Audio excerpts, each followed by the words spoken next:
Verdade devocional de 13 de julho. A adoração e o arrependimento. Então lhe disse o Senhor: Por que andas irado e por que descaiu o teu semblante? Se procederes bem, não é certo que serás aceito?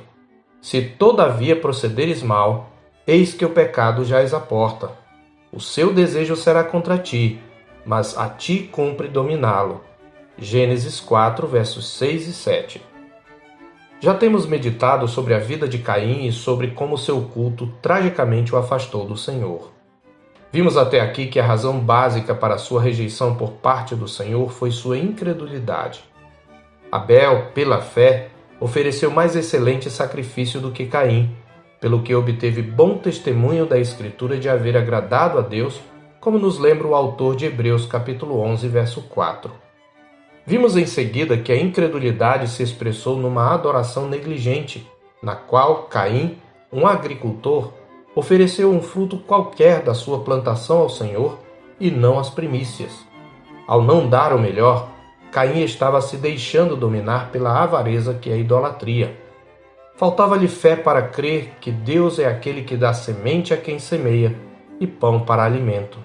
Ele não compreendeu o mandato cultural e nem o princípio da mordomia. Esqueceu que nada era dele e reteve do Senhor aquilo que a este pertencia. Pois bem, Deus não se agradou disso e Caim ficou sabendo. Uma boa oportunidade para reavaliar suas atitudes. Mas Caim a perdeu. Ao invés de se arrepender, ficou irado e cabisbaixo. Ao invés do reconhecimento da culpa, o homem caído tenta empurrá-la para debaixo do tapete, culpando outros e desanimando da virtude. Isto nos leva a um terceiro fator na adoração de Caim, pelo qual ele fracassou: a ausência de arrependimento, ou um coração endurecido. Num discurso poético, o Senhor Deus arrasou com Caim, dando-lhe oportunidade de refletir sobre sua atitude e se arrepender. O discurso do Senhor é um pequeno poema de 6 versos em paralelo. Cada par de versos aponta um passo no caminho da restauração. Primeiro, por meio de uma pergunta retórica, o Senhor o instiga à autocrítica, questionando a racionalidade e a coerência de sua reação. Por que andas irado? E por que descaiu o teu semblante? Verso 6.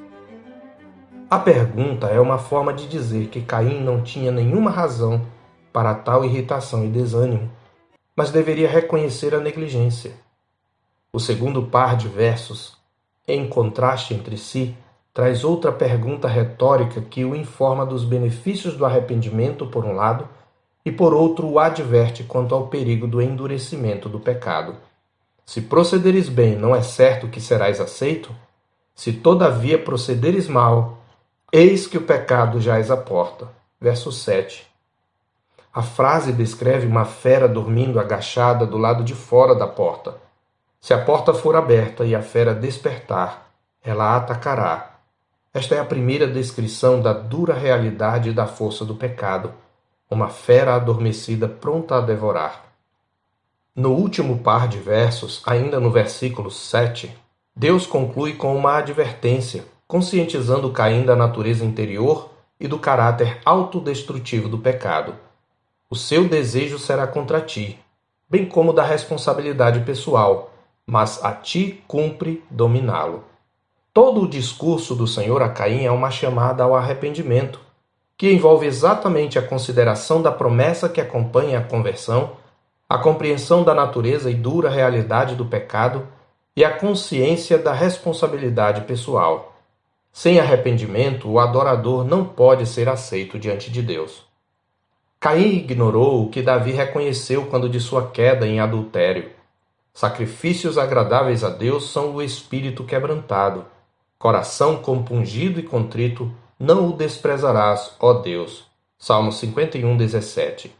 E a incredulidade persistiu em seu coração, pois deliberadamente desprezou a oportunidade de arrependimento e não reconheceu que aquele que lhe falava é o alto, o sublime, que habita a eternidade, o qual tem o nome de santo, que habita no alto e santo lugar, mas que habita também com o contrito e abatido de espírito, para vivificar o espírito dos abatidos e vivificar o coração dos contritos, como está escrito em Isaías 57:15.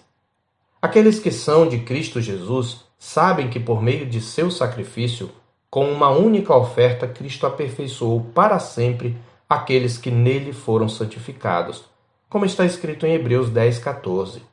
Portanto, é a oferta perfeita de Cristo que aperfeiçoa todo adorador.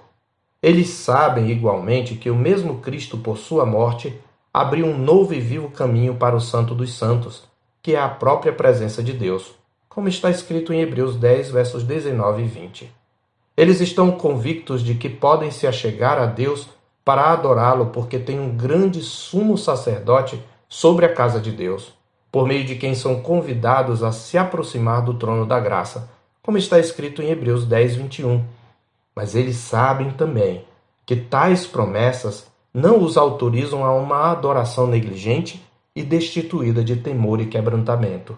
Pelo contrário, diante da obra redentora de Cristo, os que por ele foram salvos são exortados a aproximar-se com sincero coração, em plena certeza de fé, tendo o coração purificado de má consciência e lavado o corpo com água pura, como está escrito em Hebreus 10, 22. O verdadeiro adorador mantém em intenção a ousada confiança e o temor que o leva ao autoexame e ao quebrantamento diante da realidade do pecado. Caim ignorou essas verdades, ainda que lhe tenham sido ensinadas pelo Senhor. Por isso, seu culto o afastou de Deus. Seu exemplo é uma advertência para nós sobre quem os fins dos séculos têm chegado. Cabe aqui, portanto, a exortação que nos faz a Escritura em Hebreus 3, versos 12 e 13. Tende cuidado, irmãos. Jamais aconteça haver em qualquer de vós perverso coração de incredulidade que vos afaste do Deus vivo. Pelo contrário, exortai-vos mutuamente cada dia durante o tempo que se chama hoje, a fim de que nenhum de vós seja endurecido pelo engano do pecado. Eu sou o pastor Marcos Augusto, pastor da Terceira Igreja Presbiteriana de Boa Vista, em Roraima. Tenha um bom dia na paz do Senhor Jesus.